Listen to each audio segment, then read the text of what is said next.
পড়ছিলাম শহরের বাবু, কলমে তানহা তাবাস্সুম, পর্ব সংখ্যা ২৪। দুই জোড়া চোখ আলাদা আলাদা জায়গা থেকে একই ভঙ্গিতে স্থির হয়ে থাকে রিমিশার দিকে। আলো ঝলমলে হলুদ মঞ্চ, মানুষের কোলাহল, সবকিছুর মাঝেও রিমিশার উপস্থিতি যেন আলাদা করে চোখে পড়ছে। কিছুক্ষণ পর আয়ানের এক বন্ধু এসে বলে বইয়ের স্টেজে এন্ট্রির সময় হয়ে গিয়েছে, তাই একে এখন যেতেই হবে। ইয়াসিনের সঙ্গে আয়ানের ছোট বোনেরই সঙ্গে বিয়ে হচ্ছে, তাই না চাইলেও আয়ান চলে যেতে হয়। রিমিশার সঙ্গে কথা বলার সুযোগটুকু আর হয় না। অন্যদিকে গাড়ি থেকে নামার পরপরই আইলা এক নজরে তাকিয়ে থাকে রিমিশার দিকে, তারপর চোখ সরিয়ে নেয়। রিমিশা এগিয়ে আসতেই সে নিজে অজান্তে দুপার সামনে এগিয়ে যায়। আজ রিমিশা শাড়ি পরেছে, একেবারে ভিন্ন স্টাইলে, লেহেঙ্গার মতো চারপাশে কুচি দেওয়া অফ হোয়াইট শাড়ি।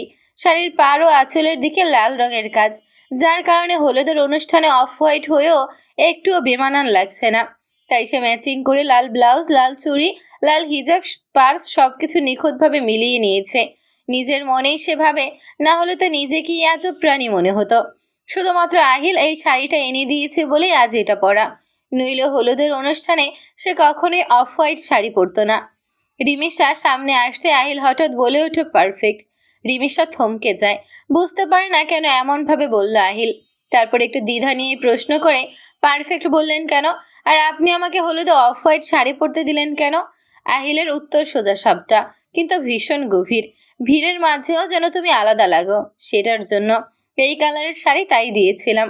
রিমিশার চোখ এক মুহূর্তের জন্য অভিমান জমে ওঠে। সে হালকা কটাক্ষ করে বলে, আলাদা করে চিনি কি করবেন?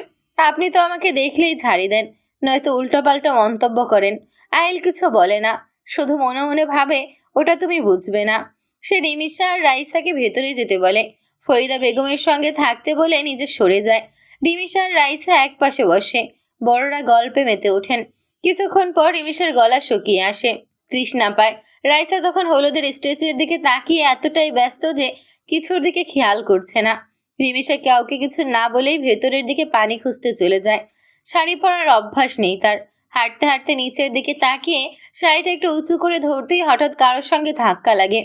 ভারসাম্য হারিয়ে পড়ে যাওয়ার উপক্রম হতেই সে অনুভব করে দুটি শক্ত হাত তাকে আগলে ধরেছে। সাবধানে চলাফেরা করা যায় না। একটু পরিচিত কণ্ঠে রিমিশা চমকে ওঠে, তাকিয়ে দেখে আয়ান। সে দ্রুত রিমিশাকে সোজা করে দাঁড় করিয়ে দেয়।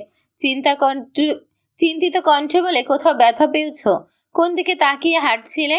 রিমিশা বিস্ময়ে তাকিয়ে থাকে আয়ানের দিকে। এমন সরাসরি যত্ন সে কখনো পায়নি। আয়ান অস্বস্তি বুঝতে পেরে পরিস্থিতি সামাল দেয়। তুমি এসেছো দেখে খুব ভালো লাগছে, ব্যস্ততার কারণে কথা বলতে পারিনি। রিমিশার মাথার উপর দিয়ে কথাগুলো যেন ভেসে যায়। আয়ান আবার বলে, আমি ভাবতেই পারিনি কার্ডটা তোমার হাতে পৌঁছেছে। আমি নিজে দিতে পারিনি, তাই বন্ধুদের দিয়ে পাঠিয়েছি। তখনই রিমিশা বুঝতে পারে কার্ডটা আসলে কে দিয়েছে। কিন্তু উনি, ইয়াসিন ভাইয়ার কি হয়? আয়ান হালকা হেসে তারপর একটু ইতস্ত করে বলে, চলো ওইদিকে গিয়ে বসে কথা বলি। রিমিশা ভাবে যাবে কিনা। রিমিশার সঙ্গে এর আগে আয়ানের এরকম সরাসরি কথা হয়নি, তাই ভেবেছি একপাশে গিয়ে একটু কথা বলে পরিচিত হবে। আয়ান এক পা এগোতেই রিমিশা টের পায় চারপাশের শব্দ হঠাৎ নিস্তব্ধ। পর মুহূর্তেই আগুন ঝরা চোখে কোথা থেকে আহিল ছুটে এসে আয়ানের মুখে সজোরে ঘুষি বসিয়ে দেয়। সবকিছু ঘটে যায় চোখের পলকে। আয়ান হতভম্ব হয়ে যায়। কিছু বোঝার আগেই আহিল পরপর আরো কয়েকটা ঘুষি মারে। সঙ্গে সঙ্গে আয়ানের নাক ফেটে রক্ত বেরোতে শুরু করে। তোর সাহস কি করে হয় আমার বউয়ের দিকে তাকানোর? চিৎকার করে ওঠে আহিল। আয়ান অবিশ্বাস্য চোখে তাকিয়ে থাকে রিমিশার দিকে। বউ? কে আপনার বউ? আমি কেন আপনার বউয়ের দিকে তাকাবো? আহিল আবার মারতে মারতে বলে, যার সঙ্গে এতক্ষণ কথা বলছিলি রিমিশা, সে আমার বউ, আমার বিয়ে করাবো। আবার মারতে যাবে ঠিক তখনই আয়ান তার হাত ধরে ফেলে। কষ্টে কাঁপা গলায় বলে, দেখুন ভাইয়া, আপনার কোথাও ভুল হচ্ছে। তারপর অবিশ্বাস্য চোখে রিমিশার দিকে তাকিয়ে থাকে আয়ান। সে কখনো কল্পনাও করেনি রিমিশা বিবাহিত। মনের ভেতর এক মুহূর্তেই সব ভেঙে পড়ে। যে মেয়েটাকে কলেজে প্রথম দেখাতেই ভালোবেসে ফেলেছিল, আর সে তো অন্য কারো। নিজেকে ধিক্কার দিতে ইচ্ছে করে তার। আগে কেন খোঁজ নেয়নি? সে school life, college life, varsity লাইফে এক দেখায় এতটা ভালো লাগেনি, কিন্তু রিমিশাকে দেখা মাত্রই মনে হয়েছে তার হার্টবিট ওখানেই থেমে গিয়েছে।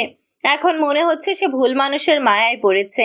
আহিল আয়নের পাঞ্জাবের কলার চেপে ধরে হুঁশিয়ারি দেয়, আর কোনোদিন যেন রিমিশার দিকে তাকাতে না দেখি, নইলে দেখার জন্য চোখ দুটোই অবশিষ্ট থাকবে না, কথাটা যেন মনে থাকে। আয়ানের ভেতর কোনো প্রতিরোধ নেই। হঠাৎ অবিশ্বাসে বলে ওঠে, আপনি মজা করছেন তাই না ভাইয়া? আপনার সঙ্গে রিমিশার বিয়ে হয়নি। রিমিশা অন্য কারো হতে পারে না, সে শুধু আমার।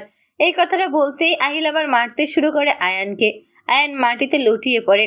আর ঠিক তখনই রিমিশা ছুটে এসে আহিলকে ধাক্কা দিয়ে সরিয়ে দেয়। কি করছেন আপনি? এত মারলে তো মরে যাবে। চেঁচামেচি শুনে সবাই ছুটে আসে। আহিলের বন্ধুরা বিষয়টা বুঝতে পারে। পরিস্থিতি বেগতিক দেখে আহিলের বন্ধুরা দ্রুত এগিয়ে এসে বিষয়টা সামলে নেয়। আয়ান নিজেও কষ্ট লুকিয়ে বলে, না না, কিছু না, অন্ধকারে পড়ে গিয়েছিলাম, এখন অনেকটা ঠিক আছি। তারপর সবাই মিলে ওকে ওঠায়। আহিল কাউকে কিছু না বলে রিমিশার হাত ধরে সোজা গাড়িতে উঠিয়ে নিজেদের বাড়ির দিকে চলে যায়। রিমিশা জানে না আজকের এই রাত তার জন্য আর কি কি অপেক্ষা করে আছে।